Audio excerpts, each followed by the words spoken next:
ثم إن علينا حسابهم الله أكبر اللہ اکبر اللہ اکبر۔ سعودی عرب سمیت خلیجی ممالک میں آج عید الاضحیٰ مذہبی جوش و جذبے سے منائی جا رہی ہے۔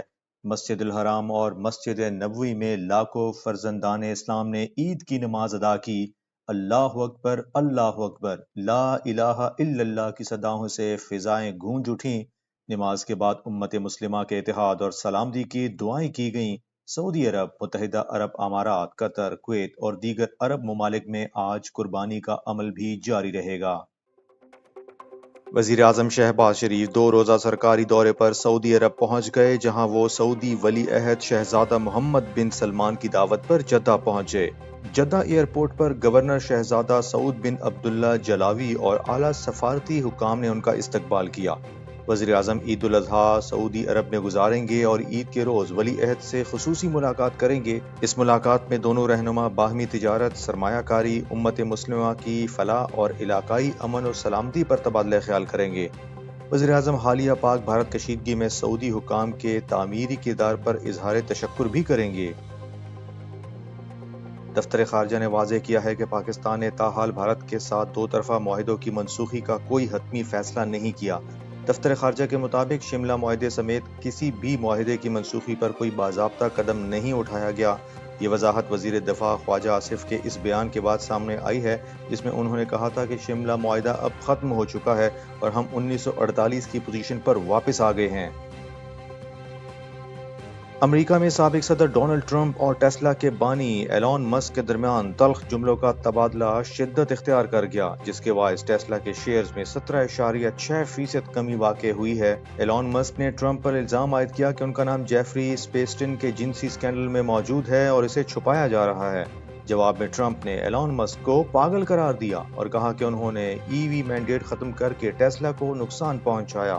ایلون مسک نے بھی جوابی وار کرتے ہوئے اسپیس ایکس اور ڈریگن کرافٹ معطل کرنے کی دھمکی دی ہے۔ دونوں رہنماؤں کی دوستی سے دشمنی میں بدلتی صورتحال نے سیاسی اور تجارتی حلقوں میں ہلچل مچا دی ہے۔ امریکی انتظامیہ نے عالمی فوجداری عدالت ICC کے 4 ججز پر پابندی عائد کر دی ہے، جنہوں نے اسرائیلی وزیر اعظم نیتن یاہو کے خلاف وارنٹ جاری کیے تھے۔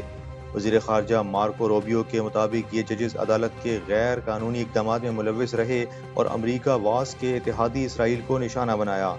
ICC نے اس اقدام کو عالمی انصاف کی راہ میں رکاوٹ قرار دیتے ہوئے سخت مذمت کی ہے۔ متحدہ عرب امارات میں عید الاضحیٰ کے موقع پر 2471 قیدیوں کی رہائی کا فیصلہ کیا گیا ہے۔ صدر شیخ محمد بن زائد نے 963 قیدیوں کو رہا کرنے کا حکم دیا، جن پر عائد مالی جرمانے بھی انہوں نے ادا کیے۔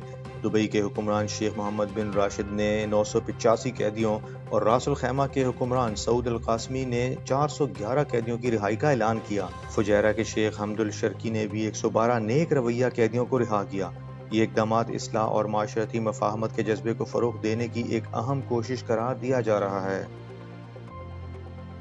اسرائیل کے تازہ فضائی حملوں میں غزہ میں مزید 10 فلسطینی شہید ہو گئے۔ شہری دفاع کے مطابق حملے جنوبی شہر خان یونس اور دیر البلح کے علاقے میں کیے گئے، جہاں بے گھر شہری پناہ کیے ہوئے تھے۔